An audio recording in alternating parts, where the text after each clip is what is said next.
Om Ajnanatimidandasya Jnananjana Shalakaya Chakshurun Militam Dhena Tasmai Shri Gurave Namah. You know, I'm going to read from the 7th canto of the Srimad Bhagavatam, and there's a couple of reasons. One is that we're just coming up to Nrsimha Chaturdasi. It's a very important day because it's a day that Lord Nrsimhadev appeared in this world. And one of the other reasons is that every year we make a goal to read from the 7th canto and the pastimes of Prahlad Maharaj and Lord Nrsimhadev just before the appearance of the Lord. So today, to help fulfill that vow, I've picked out 4 verses from the 7th canto, and I'm going to comment on them and make just a couple points from each that hopefully are practical enough that we can apply in our own lives. Is that all right? The first verse is from the Srimad Bhagavatam, 7:6-24. And this verse comes in the chapter called Prahlad Instructs His Demoniac Schoolmates. And Prahlad Maharaj came from the womb of Hiranyakashipu's wife. And he was actually saved by Narada because Narada knew that he would appear and that he would be a pure devotee. Even though Indra and his associates had captured Hiranyakashipu's wife and was going to hold her until the child was born and then kill the child, because they figured if Hiranyakashipu was such a demon, then his child would be a super demon. And it makes logical sense, but Narada Muni told Indra that no, this is a devotee, and Indra accepted. And Prabhupada says, this is how the parampara works, that you accept from a higher authority that this is the way something is, because you can't see it for yourself. So Prahlad Maharaj was a saintly son of Hiranyakashipu, and he gave many instructions that we can live by, astounding, very penetrating instructions. Just when he was 5 years old, he gave these instructions to his classmates. And many of them have to do with our relationship to the material world.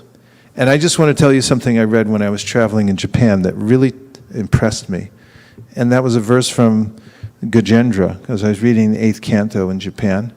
And in Gajendra's prayers, he mentions how it's hard to figure out this material world. Do you find that to be true?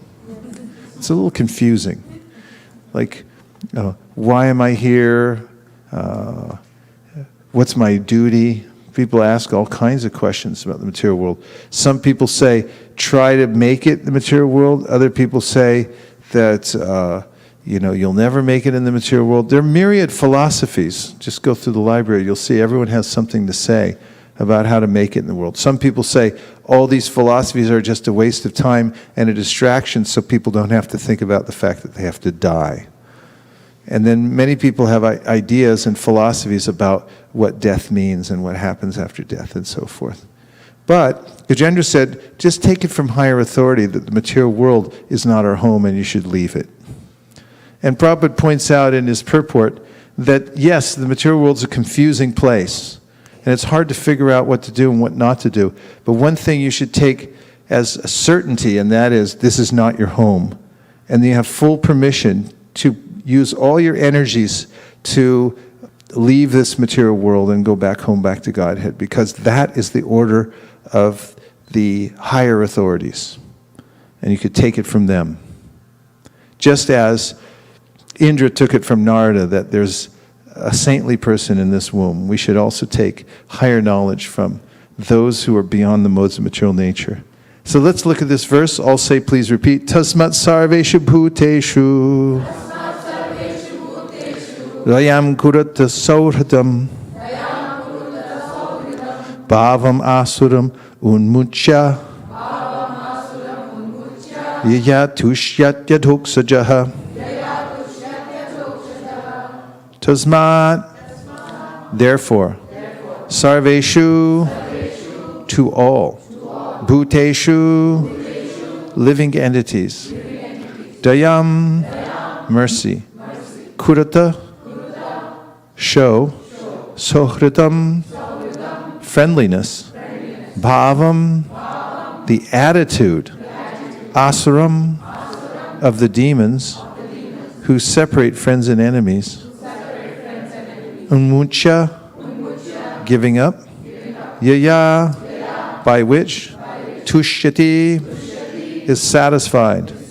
Atoksajaha, the Supreme Lord who is beyond the perception of the senses. Translation, therefore, my dear young friends, born of demons, please act in such a way that the Supreme Lord who is beyond the conception of material knowledge will be satisfied. Give up your demoniac nature and act without enmity or duality.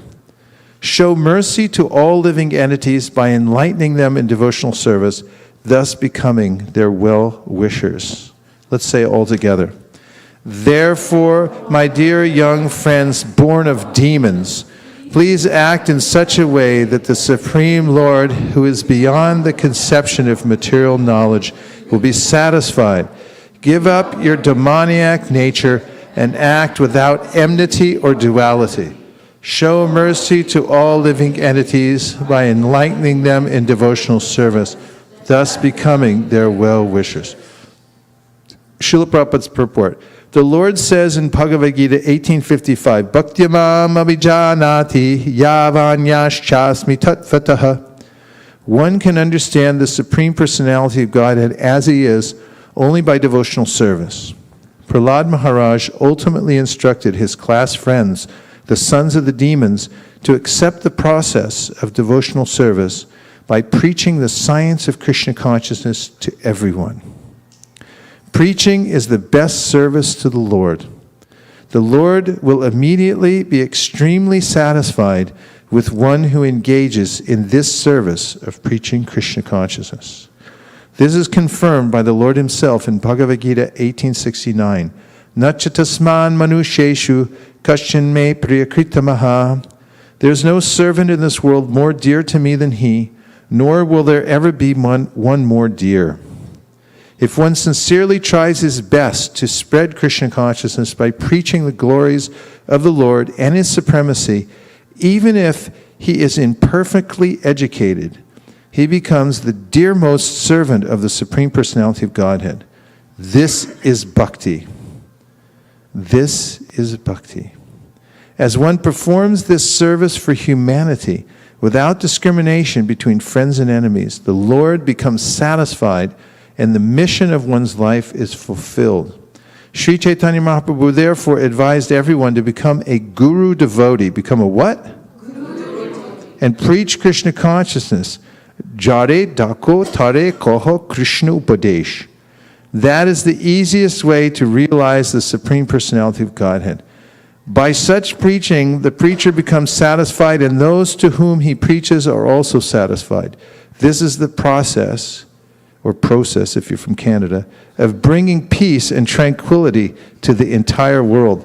Bhoktaram yagyatapasam sarvaloka maheshwaram suridam sarvabhutanam gyatvamam shantim richiti.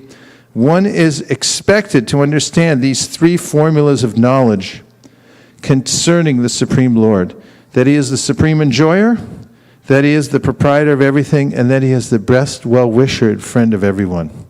A preacher should personally understand these truths and preach them to everyone. To whom? Everyone. Then there will be peace and tranquility all over the world. The word sauridam, friendliness, is very significant in this verse. People are generally ignorant of Krishna consciousness, and therefore to become their best well-wisher, one should teach them about Krishna consciousness without discrimination. Since the Supreme Lord Vishnu is situated in the core of everyone's heart, every body is a temple of Vishnu. What's every body? Now that's profound. Every body is a temple of Vishnu. You don't have to go very far to find a temple of Vishnu, do you? You could go to China, you can find a temple of Vishnu, every square inch. So many people there. The devotees who are Madhyama Adhikaris begin to see the walking mandir. They see the the Lord in the heart, and they see that the living entity is there traveling on this body. As Krishna says in the Bhagavad Gita, that Tridashara Junachishtiti, Brahmayan Sarvabhutani, Yantra Rudrani Mayaya. This is a yantra, and the living entity is simply traveling on that. Since the Supreme Lord, Vishnu, is situated in the core of everyone's heart, every body is a temple of Vishnu, one should not misuse this understanding as an excuse for such words as Jaridra Narayan. If Narayan lives in the house of a Jaridra, a poor man, this does not mean that Narayan becomes poor. He lives everywhere, in the houses of the poor and those of the rich. But in all circumstances, he means Narayan. To think that he becomes either poor or rich as a material calculation, he is always Sat Aishvarya Purna, full in six opulences in all circumstances. So this purport, in this purport, Srila Prabhupada says that everyone should become a guru devotee. Guru means heavy, it also means teacher. And there are a few qualifications for someone to become a guru devotee. Kiba vipra kiba nyasi shudra kene noi, ye Krishna tattva beto she guru hoy. Lord Chaitanya Mahaprabhu said, doesn't matter what your external situation is.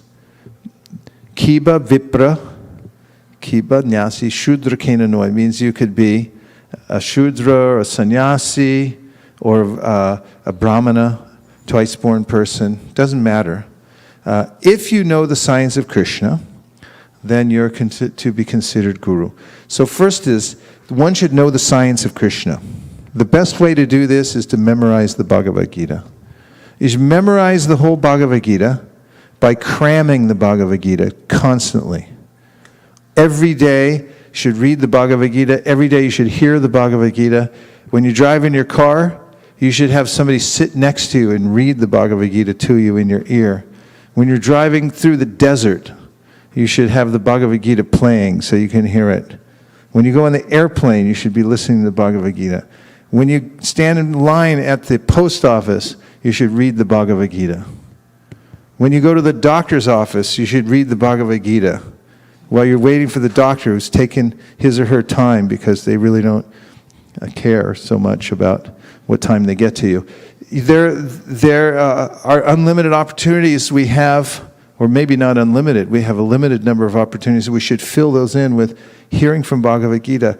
Bhagavad Gita is the ultimate science of Krishna consciousness, taught in such a succinct way that it's lasted thousands of years, and great sages and all the acharyas have commented on the Bhagavad Gita. Who wouldn't want to memorize that book? 700 tiny little verses, easy to recite. If you can remember C++ or, what's that other one I always forget? Java.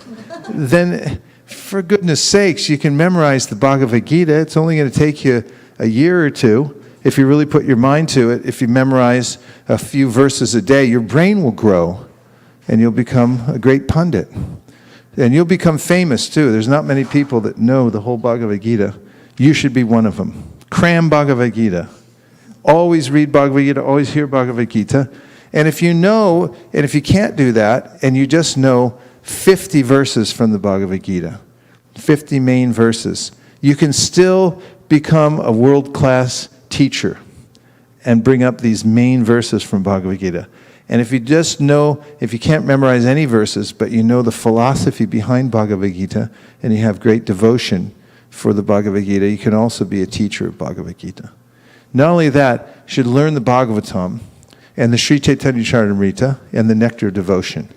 And if you learn those books and throw in the Sri Upanishad, which doesn't take a lot of effort, it just means you have to be sincere and read them every day and study them whenever you get the opportunity, and sometimes take a month off and read them as deeply as possible. Then you'll know the science of Krishna consciousness. There's no more important science to know in this world, because it's the only thing lacking in the world is this knowledge of Krishna. So become a guru devotee means dedicate yourself, and you have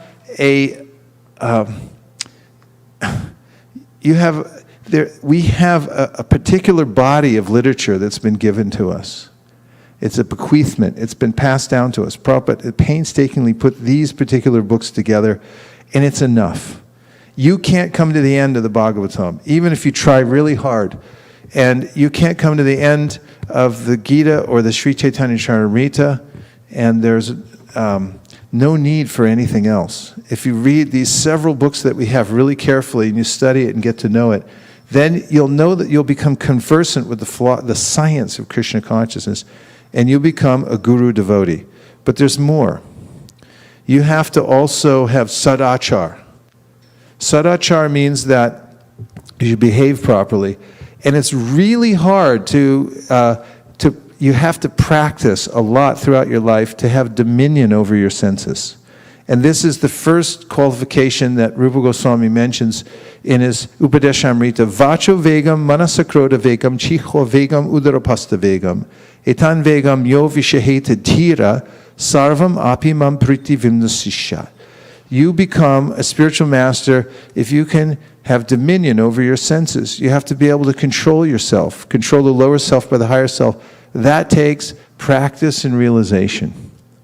It takes practice, it takes discipline, and it takes a lifetime of regulating the senses. As Krishna says, Raga dvesha vimuktaistu vishayan indrayaishcharan atmavashar vadeyatmam prasadam arigachati. If you simply learn to regulate the senses according to the scriptural injunctions and the injunctions of the spiritual master, you get the complete mercy of the Lord. And shaknoti haiva yashodhum praksharira vimokshanat kama krodot bhavam begam sayukta sa sukhinaraha. Sukhinara, you become a happy human if you're able to control the senses before you leave this body, Krishna says. Praksharira, before you give up the body. Learn to control the senses. So, if you learn the Bhagavad Gita and the Srimad Bhagavatam, and you also develop sadachar, good behavior, which also means learning how to respect devotees. You have to have the right etiquette in life. You have to know how to show respect to devotees and various classes of devotees. This is also included in sadachar. And you have to control the senses, follow the four regulative principles, not fall down. And you have to be faithful to the parampara. Be true to your school. That means have some dedication to your guru and have some dedication to the guru parampara that brought you this knowledge. And serve them and be loyal to them no matter what else happens in life, and stick to that. If you do these few things, then you become a guru devotee. Of course, anyone can preach Krishna consciousness, but if you want to preach with great effect, you have to practice these things. What are the three things? Let's use the microphone because then people at home can hear. One thing is? Cram Bhagavad Gita. Cram Bhagavad Gita wherever you go. Can we do that?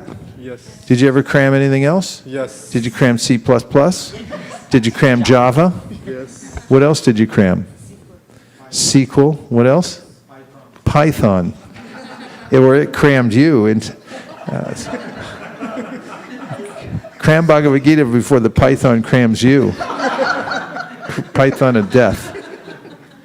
Yeah, you can cram these things. You can get flashcards. How else do you cram? You read all the time, you hear all the time, take an interest in it, read all the commentary, get into it, read it. It's Bhagavad Gita, for heaven's sake. I mean, it's been around for thousands of years, and there's only a few people on the planet who have ever taken it seriously. Be one of those people, be famous. Nobody's famous for Java, but people who know Bhagavad Gita, even if they come from an insignificant background, if they know Gita, if they know 50 verses from the Gita, they're worshipable people. Cram Bhagavad Gita. And if you know Bhagavatam, that's off the charts. I mean, if you can learn Bhagavatam, just some, what is the essence of Bhagavatam? What does it mean? And you know your way around a little bit of Bhagavatam. You're well on your way becoming a guru devotee. What are the other points that you have to become a guru devotee? Prabhupada says, become a guru devotee. What kind of devotee? Guru devotee. Faithful to the parampara. Yeah, be faithful from parampara. You brought that up with such enthusiasm, Why did you bring it up with such enthusiasm? Why did you remember it? Why did you like it so much? Because And look, Sundar Ananda came in, so things are going to get lively any minute now. All right, go ahead. because sometime when you started reading, you learning a lot, you started having your own mental speculations. So you started thinking, I become learned or something. That could enter in my mind, people's brain. So I just thought, That's a good point you made. As Prabhupada brings up about realization, he says that one should not try to screw out any separate meaning that is given by the Acharya. One should adapt it to the local language and present it in such a way that it's palatable or can be appreciated by the particular people that one's speaking to, and that's called realization. But one should not try to supersede the Acharya and come out with some, here's a new meaning, or, I knew a little more than that. And this can happen easily if someone, Prabhupada says, little Sanskrit learning is dangerous. People learn Sanskrit, they look at a few commentaries and they say, oh yeah, I got this down, I can do this better than my guru, and so forth. But yasya devi para bhaktir yata devi tatagaro tasyate katitahyarta prakashanti mahatmanaha. The Shastra says that one has to have this loyalty to one's guru and to Krishna, and by that one gets the realized knowledge. One actually gets the Siddhanta right. And it's not just by academic learning. We say cram Bhagavad Gita and everything like that, but if you're not faithful, you'll get it wrong. You become, the knowledge gets stolen. Krishna won't let you have it if you're not devotional to your guru, and if you're not devotional to Krishna, and you try to supersede, then you'll just get it wrong. You'll know every verse in the world, but you'll get it wrong. You won't know what it means. But if you're a simple person, you don't even know how to read or write, but you listen because you have faith in your guru, the parampara, and you listen carefully and you have faith, then you'll get it right. And you can teach it to other people because you have such loyalty and faith. Thank you for bringing that up. What else? Sadachar is the next one, which Prabhupada talks about the discipline. And you told that how controlling the senses is the first qualification to become a guru devotee. But I have a question that it really takes a long time to do it from heart, because sometimes we see that even after so much practice, senses are like serpents, as you said. And means even mentally, it's very difficult. Even though we had done so many things in our childhood and nice family, this, that, but still senses show their nature one day. So how Don't be too hard on yourself.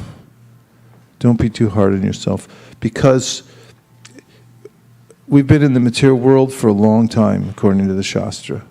And there are a lot of deep-seated impressions that don't go away very quickly. Pardon? LMS. LMI. Lingering mental impressions. Is that correct? Yes. There's a lot of LMI hanging around. And it takes a while. It takes a while. And so be patient. You have to be patient and trust the process. And there are anartas within the heart, very difficult to go away. They're very pesky, to say the least. But Krishna can destroy them. He killed big, what was he? It wasn't a duck, but a heron. Bakasura, the heron, right? A heron. The big heron, big beaks. But he was dangerous. He killed a lot of people. Krishna broke his beak in half. He bifurcated him.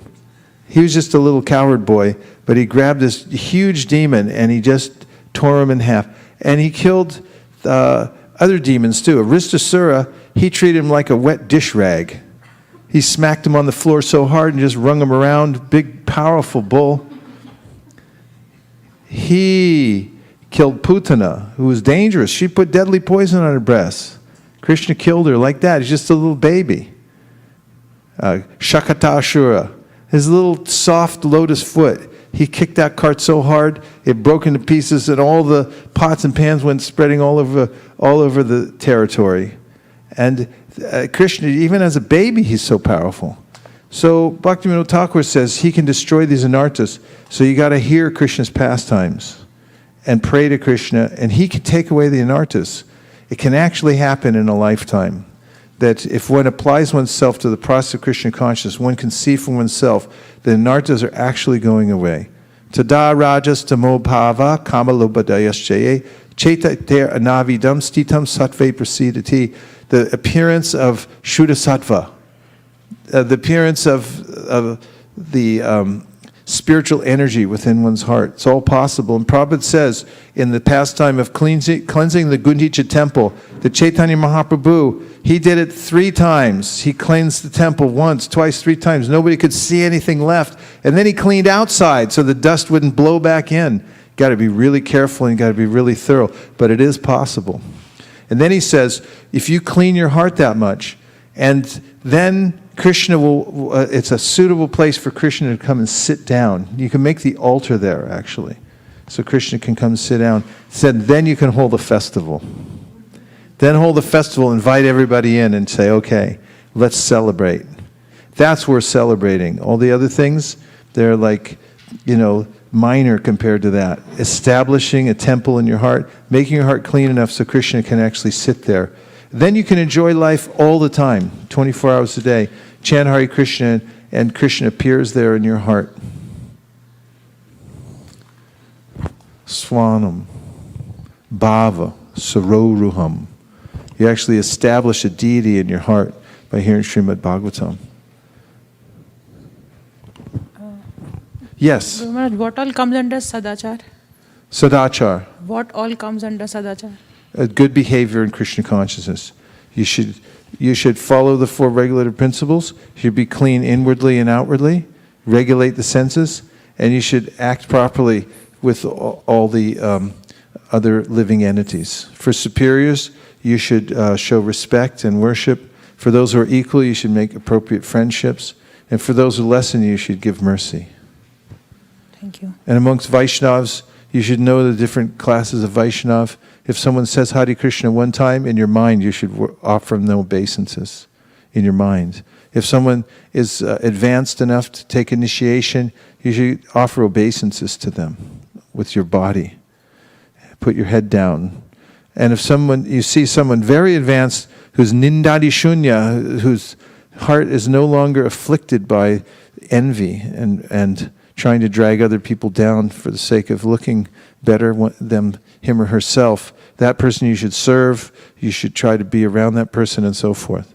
So there's different ways that one should associate with the devotees of the Lord.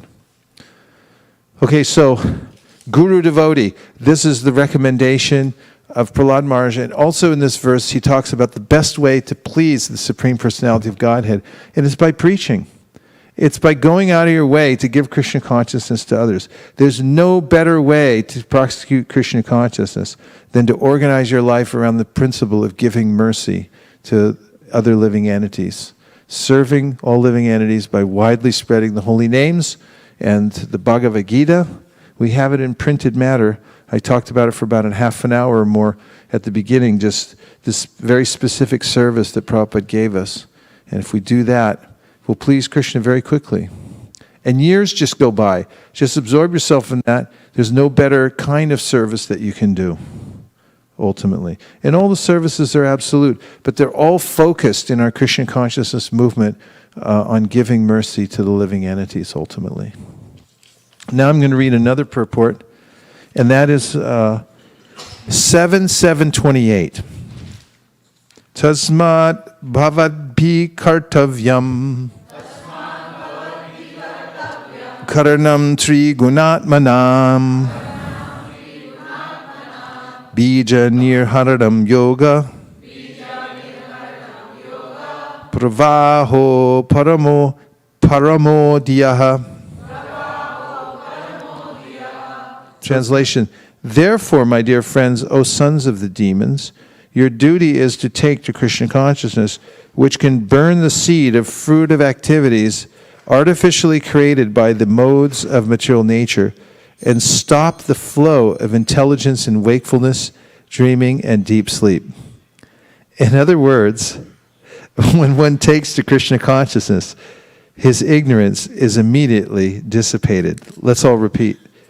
Therefore, my dear friends, O sons of the demons, your duty is to take to Krishna consciousness, which can burn the seed of fruitive activities artificially created by the modes of material nature, and stop the flow of the intelligence in wakefulness, dreaming, and deep sleep. In other words, when one takes to Krishna consciousness, his ignorance is immediately dissipated. Purport. This is confirmed in Bhagavad Gita 14:26. Mam chayo vyabhicharena bhakti yogena sevate sagunan samatityaitan brahmabhuya yakalpate. One who engages in full devotional service, who does not fall down in any circumstance, at once transcends the modes of material nature and thus comes to the level of Brahman. By the practice of bhakti yoga, one immediately comes to the spiritual platform, transcendental to the actions and reactions of the three modes of material nature. The root of ignorance is material consciousness, which must be killed by spiritual consciousness or Krishna consciousness. The word bija nirharanam refers to burning the root cause of material life to ashes. In the Maidani dictionary, yoga is explained by its result. Yoge purvarta sampraptau sangati dhyana yuktishu. When one is put into an awkward position because of ignorance, the process by which one can be freed from this entanglement is called yoga. This is also called liberation. Mukti hitva yata rupam swarupena vyavastitihi. Mukti means giving up one's position in ignorance or illusion, by which one thinks in a way contrary to his constitutional position. Returning to one's constitutional position is called mukti, and the process by which one does this is called yoga. Thus, yoga is above karma, jnana, and sankhya. Indeed, yoga is the ultimate goal of life. Krishna therefore advises Arjuna to become a yogi. Tasmad yogi bhavarjuna. Lord Krishna further advised in Bhagavad Gita that the first-class yogi is he who has come to the platform of devotional service. Yoginam api sarvesham madgatanantaratmana shatavan bhajate yomam sameyukta tamo mataha. Of all yogis, he who always abides in me with great faith, worshipping me in transcendental loving service, is most intimately united with me in yoga and is the highest of all. Bhagavad Gita 6:47. Thus, one who always thinks of Krishna within the core of his heart is the best yogi. By practicing this best of all yoga systems, one is liberated from the material condition. The root cause of ignorance is material consciousness. And one of the features of this ignorance is called false hope. The conditioned soul develops a kind of hopefulness that one way or another things will work out in the material world. And there are various philosophies that lead to that conclusion. Even Karma Kanda has this idea that by Vedic rituals, one will get whatever one needs to satisfy the senses and so forth. But Krishna discourages us from this kind of material adjustment, elevationism. He says, Traigunya Vishaya Veda, Nistraigunya Bhavarjuna, Nirdvanvo Nitya Sattvasto, Niryoga Shema Atmavan. It'll be established in the self, the higher self, which is beyond the three modes of material nature, and don't take shelter even of these Vedic rituals that promise all kinds of happiness in the material world, because it's simply a phantasmagoria. You will never be able to attain happiness in the material world whatsoever. So give up false hope. And he also mentions here that material world is an awkward place. We are put into an awkward position because of ignorance. What a word, awkward. How do you spell awkward? Somebody spell it for me without looking, please. Even spelling it is awkward, isn't it? Awkward. Awkward. He was awkward. We feel awkward here in the material nature because this is not our original place. And through the process of yoga, which Prabhupada describes here as the way to kill ignorance and rise to one's original glory, one can come to that position by pramanais tat sadacharais tarabhyaser nirantaram bodhayanat manatmanam bhaktim apyutamam labet. One has to take help from the scripture to direct one's life, and one should act properly, sadachar, and one should practice. One has to practice the tenets given by the acharyas, specifically who follow Sri Chaitanya Mahaprabhu's process of bhakti yoga. And by that, one can realign oneself with one's real self-interest, and become free from this illusory alignment with the material world. It's just insanity. So that's called yoga, and that's altogether attainable through the process of bhakti. Our problem is a perceptional problem. We're seeing things in the wrong way because the mind is polluted. The mind is distorted. It's compared to a mirror sometimes, and if you look at a distorted mirror, you'll see yourself as fat, skinny, or as a monster. If you look at a mirror that's distorted, you'll think, I look like a monster. It can ruin your whole day. You look at yourself and you think, oh, I'm 20 pounds overweight, or even 2, that'll get you. And you just see it and you think like I look terrible, but it's your perception that's off. It's the medium that you're looking at that's off. So Chaitanya Mahaprabhu says, clear the medium, cheto darpana marjanam. And when your perception is correct, the mind is in the mode of goodness. And when the mind becomes cleared of this distortion, then one perceives the world in the proper way, and then there's peace of mind. Even one can overcome death, because death is a misperception. I'm perceiving that I'm this body and that I have to give up my body and all my possessions, and therefore I freak out because it's because I'm attached and because I'm perceiving something incorrectly. Therefore, bhayam dvitiya binibeshita syad ishad apetasya viparyayosmitihi. There's fear because I have a misperception that I'm the body.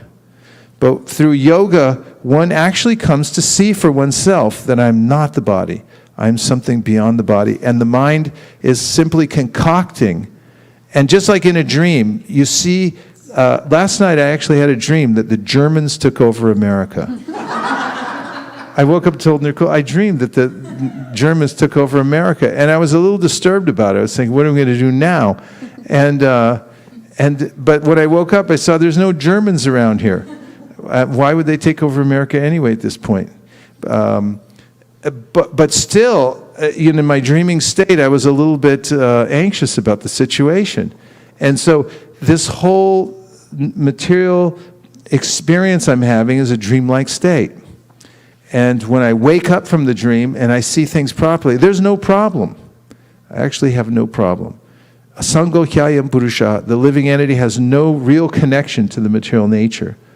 And when I give up the proprietorship of the body, the ownership of all the things in relationship to the body, my sense of ownership of all these kinds of things, and I point my attention towards my real spiritual identity, there's no problem when I see things correctly. Sattva means to see existence as it is, and see things as they are, those things that actually exist, and be able to distinguish it between that and the temporary. So yoga is the means to do this, and this perfect yoga system has to do with having the emotion for Krishna. When one has emotional attachment to something or someone, one can think of that person all the time. So bhakti yoga teaches us how to develop an emotion for Krishna. Transfer the emotions we have for the material world to attachment to Krishna, emotional attachment to Krishna. That's pretty powerful. Yes. I just had a question on the translation. It says that Krishna consciousness, it stops the flow of the intelligence in wakefulness, dreaming, and deep sleep. So I didn't get it, like stops the flow of intelligence. Yeah, there's a way in which it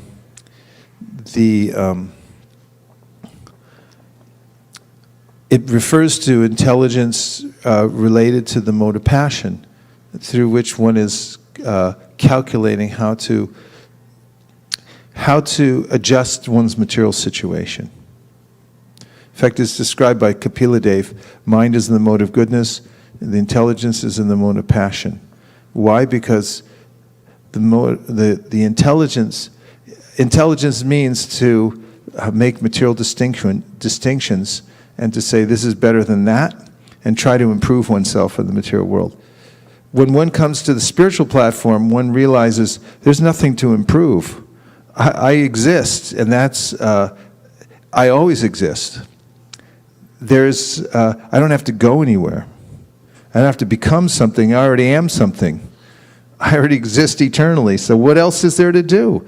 You go beyond that passionate intelligence that is calculating how to stake one's claim here in the material world and improve things to make an adjustment so that I can improve my material situation. Okay, so now let's move on to, a couple more points, comments of what you heard from this verse or the description of it. Yes? She passed her the microphone. We'd like to have all the guests on the internet be able to hear what she has to say. Thank you, Prabhuji. That's very enlightening. I'm wondering if what you're talking about, the stop the flow of intelligence and wakefulness, dreaming and sleep state, is something like the hamster on a wheel where it's kind of constantly chasing its own perceptions and misperceptions and therefore diluting our own understanding of our true self. I like the way you put things. That's a very graphic image of material life simply running on a wheel like a hamster. And to the person who's it's a pet owner, is that what you call them? A pet owner for the hamster. Anybody here have a hamster? I had a hamster when I was a kid. His name was Snuggles, and Snuggles would run all night long on the wheel. Ring, ring, ring, ring, ring, ring, ring, ring, ring, ring. And there's a way in which, in the material world, one's plans, one's ambitions, and so forth, from the point of view, from a higher perspective, they're simply running on a hamster wheel. Yeah, that works for me. Thank you very much. Thank you. Any other points? Give up false hope. Okay, next verse is, we're taking as much guidance, a sampling of guidance from Sri Prahlad Maharaj. Now we're going to look at 7:30 through 31. Guru Shrushaya Bhaktya Sarvalabdharpanena Cha. That's 7:30 through 31. Sangena Sadhu Bhaktanam.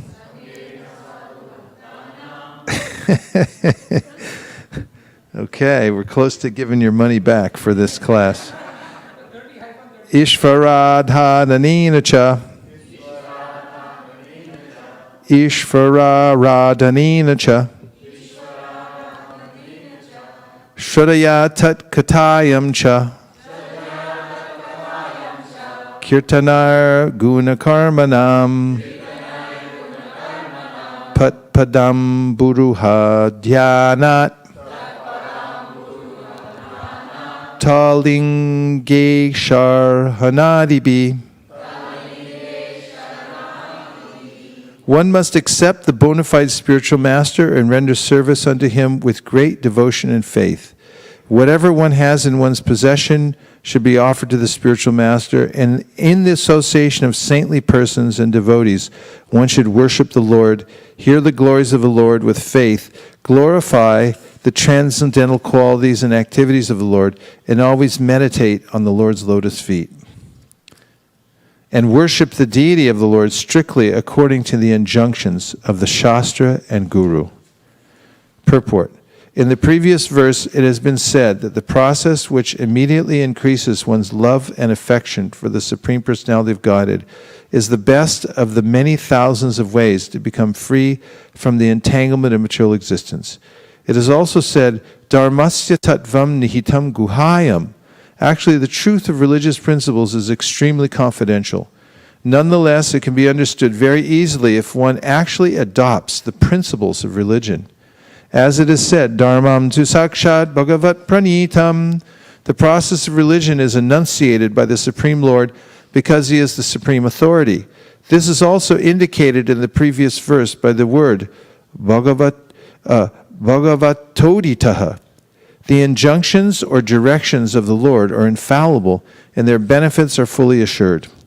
According to His directions, which are explained in this verse, the perfect form of religion is bhakti yoga.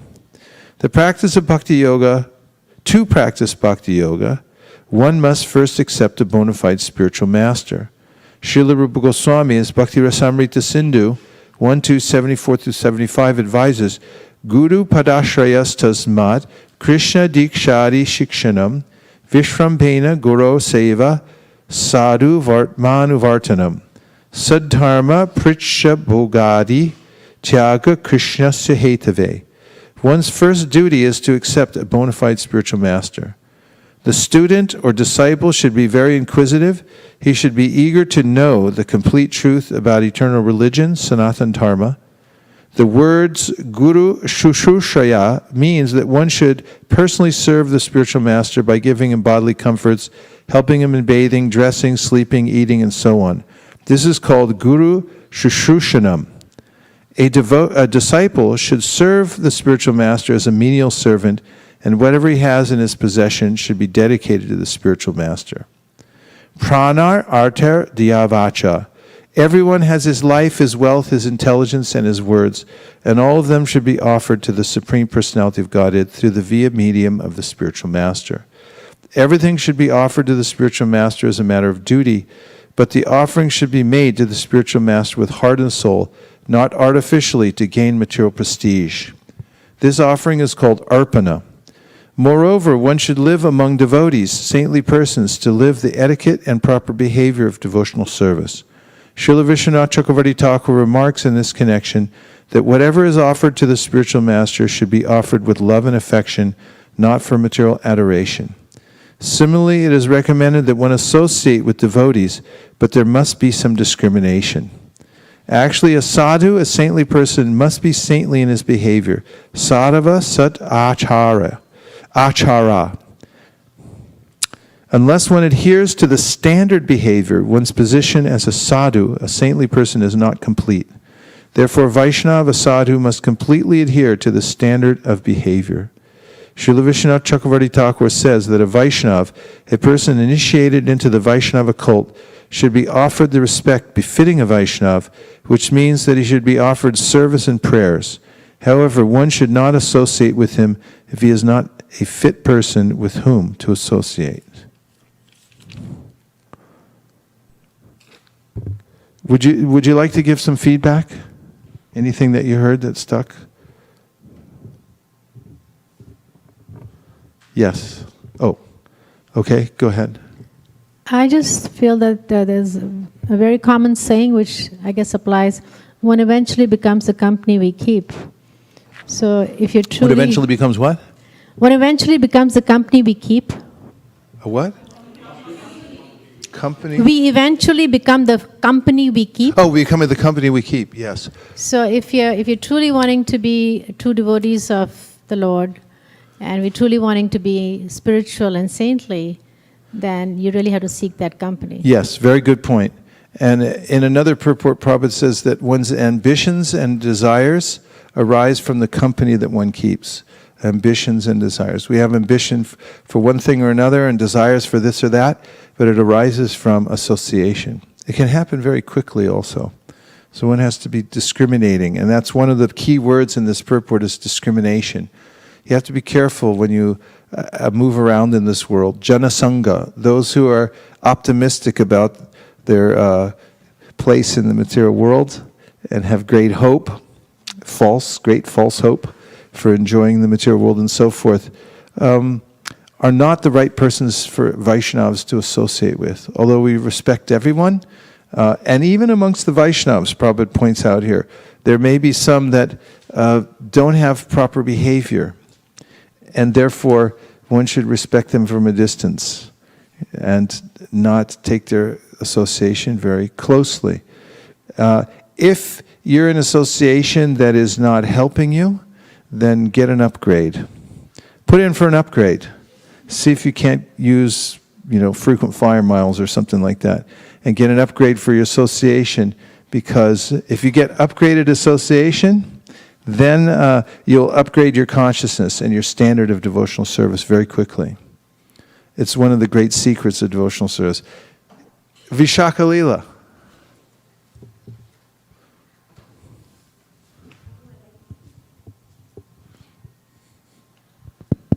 I like the point where Srila Prabhupada stressed about serving the spiritual master with affection, love and affection, not for material adoration. Yeah, and it's a very personal description there also. I noted that there's something very important about, like it mentions serving the body of the spiritual master, taking care of, in doing menial service, personal things like that. There's a kind of deep relationship that's formed through that. And one also, there are prayers that one says in the Archana Padati. For instance, when one begins one's puja, one should offer first worship to the spiritual master before one worships Krishna. And there's a very interesting verse from our Archana Padati, which talks about how the spiritual master has 2 hands, 2 legs, a head, and so forth. It's not something impersonal.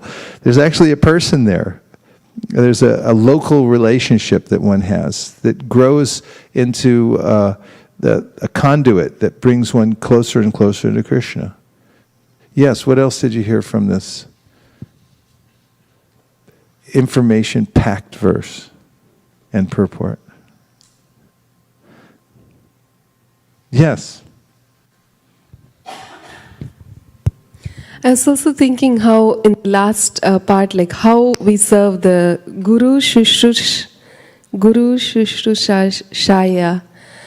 It also means that we cannot skip the line, like because these services are very physical, and it happens with the person who's living with us. So it negates the point of like skipping back. Yeah, because a lot of religions have this idea of the you just worship the past guru, not the present. Most of the religious traditions in the world come up with this. Christian lines, in the Islam and things like that. There was a last prophet in a lot of places. That was the last one. There's no more after that. Muhammad's the last prophet, and Jesus is the only one. That's the only guru in the line, except in the Catholicism. They have this disciplic succession and so forth. But in Gaudiya Vaishnava, it's very personal that one has local kind of connection with devotees. And it helps if you actually live with somebody, serve somebody who's advanced, then you start developing the same qualities as that person. It's actually important. There's a transference. And it's also notable, why is the service important? Because when you serve somebody, you get what's in their heart. If you serve selflessly, that person's heart opens to you, and the contents come out. People keep what's in their heart very guarded unless they really trust somebody. You can't know somebody philosophically. You can't know somebody by snooping around either and looking at their stuff. Like the Gyanis, they're just trying to check out God, philosophically, snooping around and seeing where he's at. But the bhaktas, they come in this way, and that's very locally, I'll serve your servants. And practically speaking, Bhavadvida Bhagavatas Tirtha Bhuta Swayam Vibho Tirtha Kurvanti Tirtani Swantaksena Gadabrita. Bhagavatam proclaims, Yudhishthira says, that the devotees carry the personality of God within their heart. Actually, even more than that, they carry love for Krishna within their heart. Our objective goal isn't Krishna, it's love for Krishna. What's why we avoid the 10 offenses we say in the morning? To attain the highest goal, which is Krishna Prema. So we're looking Krishna Prema. Who has Krishna Prema? Does Krishna have it, or does devotees have it? Devotees have it. So the one thing Bhagavatam also mentions is that Krishna loves his devotees more than anything. And they're his tadiya. And tadiyanam samarchanam. The highest kind of worship is worship of Krishna's paraphernalia. The best of all Krishna's paraphernalia is his devotees. Even Krishna is trying to serve his devotees, but devotees will never allow Krishna to serve them. And therefore, if we serve the devotees, then Krishna becomes especially pleased with us. So if you do menial service for the devotees, you actually do what Krishna wants to do, but he can't. And so it fulfills his desire in a very special way. Service to devotees, menial service to devotees. It's very important. Yes? And you can tell when you come into a culture of devotees where there's this etiquette, respectfulness. I mean, Prabhupada is our founder acharya who we keep in the center of everything. But that doesn't mean that after that, there's just a steep drop-off and everybody's the same after that. That doesn't work either. There has to be a sense. I mean, the Shastra gives this nuance that there are various levels of devotees. Yes, Prabhupada is the one at whose feet all the masters sit. That's how our organization is able to organize itself and stay, spiritually sound by staying at the lotus feet of Srila Prabhupada. It was the unassailed, most advanced devotee of all time that we can see. So after that, however, it doesn't mean that everybody's equal, everybody's the same. There's a culture in Gaudiya Vaishnavism where we see these various, we make discrimination, as Prabhupada is saying in this verse, how to treat the various kinds of devotees. And within that, mercy flows down. It comes down through that process of respecting the more advanced devotees and rendering service and so forth. And then we can advance in devotional service. And etiquette is very important because in the heat of spreading the Krishna consciousness movement, there may be friction, right? In relationships, there's always some kind of friction that comes up. So you have to be careful. All right, Prabhu. At least you said Prabhu. And then you remind yourself, oh yeah, that's my master I'm screaming at. And you have to be a little careful because you also don't want to offend devotees on any level. You have to be very careful. And the etiquette is a little bit of a guard that you keep that there so you don't cross a line and become overly familiar with Vaishnavas and assume that they are just ordinary people because they're very dear to Krishna in whatever level they're at. Okay, so now I'm going to read the last verse since our time is just seeping away. Okay, this is 7:41. And while he's, wow, that was fast. I was going to say, while he's looking for that, let's welcome everybody who's joined us on the internet tonight from various places around the world. Let's please give him a warm Hare Krishna. Hare Krishna! Thanks for joining us. It's so satisfying to be connected all together. Okay, text 41. Yadartha iha karmani vidvanman asakrindaraha karot yato viparyasam amogham vindate palam. A materialistic person thinking himself very advanced in intelligence continually acts for economic development. But again and again, as enunciated in the Vedas, he is frustrated by material activities either in this life or in the next. Indeed, the results one obtains are inevitably the opposite of those one desires. Everyone, this is a crowd pleaser. Everyone loves this verse. Purport: no one has ever achieved the results he desired from material activities. Shall I repeat it? No one has ever achieved the results he desired from material activities. On the contrary, everyone has been frustrated again and again. Therefore, one must not waste his time in such material activities for sensual pleasure, either in this life or in the next. So many nationalists, economists, and other ambitious persons have tried for happiness, individually and collectively, but history proves that they have all been frustrated. In recent history, we have seen many political leaders work hard for individual and collective economic development, but they have all failed. This is the law of nature, as clearly explained in the next verse. So there's a dichotomy in this world between contentment and acquisition. Sometimes people think acquisition means contentment, but actually things don't make us happy. And contentment's an interesting word. I mean, content. What's your content? Actually, content in your heart. What really makes us happy is a taste for hearing and chanting. Because if you have a taste for hearing and chanting, it doesn't matter if you're in a boat or a car or a van or an airplane or a big house or a small house. You can make a space where you can hear and chant. If you get a little place where you can sit down and hear in the association of devotees, and that makes you happy, and you don't need anything else besides that, you're actually the wealthiest person on the planet. So you should try to get that. Don't think about acquiring more, because the more you get, the more anxiety you get in, because you got to figure out what to do with all the stuff. I mean, you can't have everything, because where would you put it? And the fact is that every little extra thing we take into our lives causes us more anxiety. You have to think about, what am I going to do with this now? How am I going to get rid of that? So develop this sense of contentment, and real contentment comes from hearing the Bhagavatam. If you can develop a taste for the Bhagavatam and for chanting the Mahamantra and connecting to Krishna through the Mahamantra, then you can be satisfied no matter where you are in all circumstances. Okay, so there's this mantra, what God has given me is enough. Whatever God's given me is enough. And yadricha labasantushto. In the Bhagavad Gita, Krishna says, have this thing, whatever God gives me, that's enough. If you can be satisfied with what comes as from God, He just gives it to you. Just be satisfied with that. Don't try for acquisition.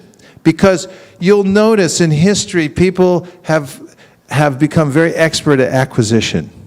You know, there's all these mergers that take place in modern times. You get a big company, and what are you going to do? Merge and get a bigger one. United or Continental bought United, or United bought, or they merged together, whatever. And it hasn't made a better airline, I must tell you that. It's just harder to get upgrades. Somebody else taking all the seats now from Continental. I don't know what it is, but there's a constant push by the mode of passion to try to get more. No matter what it is, I got to get more. If somebody gives you $1 million, as soon as you get it, in fact, as soon as you hear about it, you're going to get $1 million inheritance. By the morning time, you're going to be in complete anxiety. Not even that. That night when you're falling asleep, you're going to think, well, that $1 million already spent. Besides that, isn't half of it tax? I mean, it's taxable. I only get half of it. Darn. And then you start feeling anxiety that I only get half. And then, you know, other people will get envious of you because you acquired something that they didn't get. And no matter where you go in the material world, acquisition just doesn't work. But contentment, going for contentment actually works. And being satisfied with what God gives you makes you happy. And one of the ways to do that is to learn to give charity. Learn to do sacrifice. Because when you do sacrifice, when you give away what you already have, then you'll notice that actually I'm still okay, I'm still alive, and actually I still have that thing. because it's just a thought anyway. I'm concocting that I have things. Things don't really exist anyway. Ask anybody who's studied physics. The whole idea that you have something concrete that exists, that you hold, is just an illusion. The house that you think is your house, the country that you think is your country, all the things in your house that you think are concrete, permanent, they're not. They're simply a combination of various energies of the Lord, and they belong to Him. And if you can detach yourself from that and learn to use them in His service and give them away in charity for a higher purpose, that actually you get the result of giving them away, and that you get to keep permanently. But the things will always move out of our grasp. So there's an addiction in the material mindset to proprietorship and to control. I want to control things. I want to control the outcome. But destiny is much stronger than that. That's why I get an anxiety, because I'm trying to control the outcome, but I can't. Have you ever tried to control the outcome? And it moves in a different direction. Then you start thinking, why is it moving against me? But one thing to understand, according to Bhishma Dev's philosophy, the philosophy we hear in the first canto of the Srimadbhagavatam over and over again, and throughout the Vaishnava scriptures, is that actually destiny is created by Krishna, and Krishna is our friend. So when the world moves against me and I'm not getting what I desire, I should actually see that actually Krishna is moving me towards my real self-interest. I don't know what's good for me. I don't know how to control. I can't control anything. But the way the world's moving is actually for my own benefit. So accept it. And proprietorship, Isavasamidam sarvam yat kincha jagatyam jagat tena tyaktena bunjita magradha kasusudanam. Finished. Everything animate or inanimate within the universe. That covers everything, doesn't it? Is controlled and owned by the Lord. That covers Trevor. This is a tight contract. One should therefore accept only those things necessary for oneself, which are set aside as one's quota, and one should not accept other things, knowing well to whom they belong. And there's a little signature area at the bottom of this contract that you can sign. Doesn't it sound like a contract? Have you ever got a mortgage before for a house or something like that? They make you sign about 50 times. Did you do that? Get your house? Yeah. So this is a contract you sign. It comes right out of the Upanishads. And it says, everything animate or inanimate within the universe controlled and owned by the Lord. And therefore, you shouldn't claim proprietorship over it. That's a fair contract to sign, right? You walk through the world without trying to control and without trying to claim proprietorship over everything, and then you'll be happy. Otherwise, you're just going to get reversals at every step of the way. Now we'll take a few comments. Comment means reflection. Yes. She needs a microphone within 3 seconds or less, or money back from this. Namaskar, Krishna, and everyone.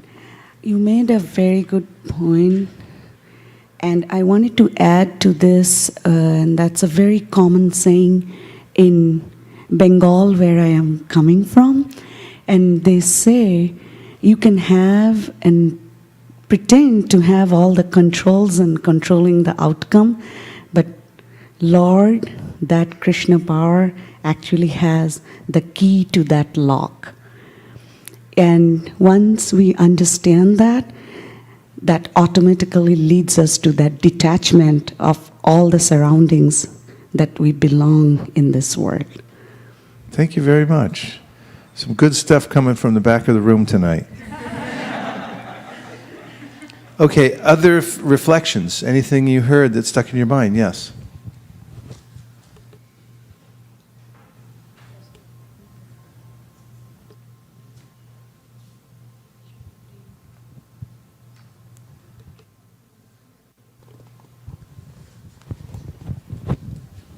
Don't we? We have more of them.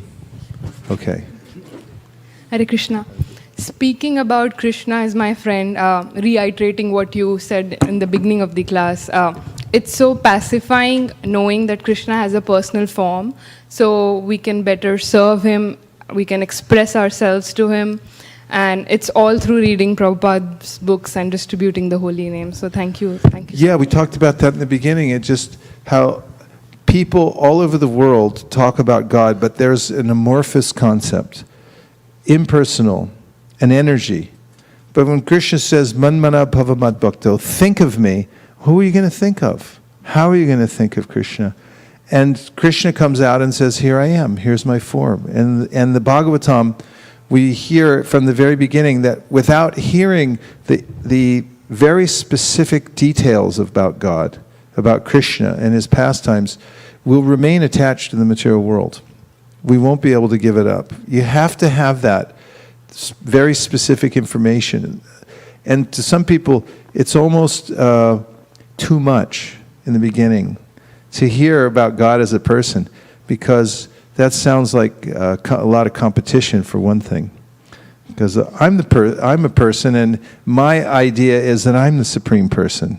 That's how I live my life, because I want to control and have proprietorship over everything. But actually, he's the supreme controller and proprietor. If I relegate him to an impersonal form, then that's okay. God's up there, we're down here, let's enjoy, no problem. But when you get the very personal idea of God, and we did point out that Prabhupada brought out even the beautiful pictures of the spiritual world that people had never seen before, and that is very captivating. One more? Two more, okay? Two more quick ones, because we're running out of time. Real contentment comes from reading Srimadbhagavatam and chanting the holy names. And the other point was that when you serve the devotees of Krishna, the Tadiyas, that is actually one which satisfies the soul, pleases Krishna. So contentment comes from reading Srimad Bhagavatam. Also distributing Srimad Bhagavatam. We have 14 more sets to go over the next few days. So I propose that we sponsor them as much as possible. I'll take one. And 2, 3. And that way we can move ahead. Somebody reminded me this morning, it was Bhadra Narayan Maharaj, who's in charge at our local GBC level to remind everybody about the 10% goal. By the way, the first quarter was amazing in North America. He was saying, don't get too excited and don't rest on your laurels. And also, he was pointing out, UK is catching up to us fast because they had a huge year last year and they're really going for it. So you got to pour on the steam. And I was thinking we have to do our job here locally to stay way ahead of the pack. So, 14 sets of Bhagavatams. We should sponsor them all before the weekend hits. Everyone just take one, a responsibility for one of them. It's a sacrifice, but it's one that will put us within the, we'll be able to make our goal before Nishringa Chaturdashi, right? Okay, good. One more for Ashwata Devi Dasi. And last point. Thank you, Maharaj. It's like James of verses all. We had today, actually, I was discussing with one devotee, and then this point came that, okay, now we are seeing that Prabhupada's disciple, they are in their final stage, what will happen, who will be taking over? Then I remember this, previously also you brought this guru devotee, like how Chaitanya Mahaprabhu ordered that everyone should become guru, and now today we explain how is... Yeah, we talked about becoming the guru devotee. Yes. Prabhupada mentioned it, and that was the constant instruction of Chaitanya Mahaprabhu. In fact, his order, everyone become a guru devotee. Big responsibility, but that's the way you actually please the Lord and go back to Godhead.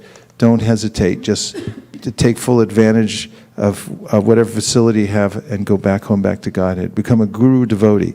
Gaur Premanande Marman, Nachari Marman, Nachari Marman, Nachari Marman, hey, Nachari Marman, Nachari Marman, Nachari Marman, Nachari Marman.